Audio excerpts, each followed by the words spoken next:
ददीकोटको यालो resort यस्तो राम्रो छ।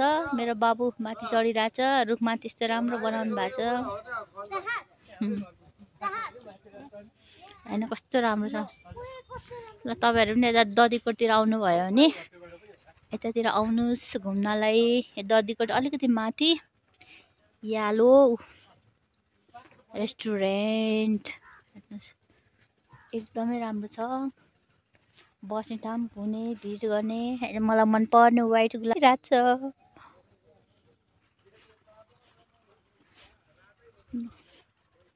भ्यूहरु पनि एकदम राम्रो देखिन्छ। वहाँ त्यो सेतो सेतो देखिने ठाउँ चाहिँ पाइलट बाबा आश्रम।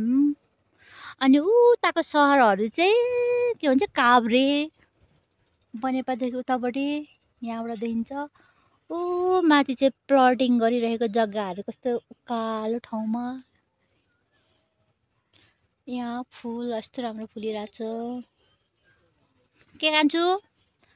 छोरी पिङ खेल्दैछ। बाबु यहाँ घुमिरहेछ मुख थुन्दै।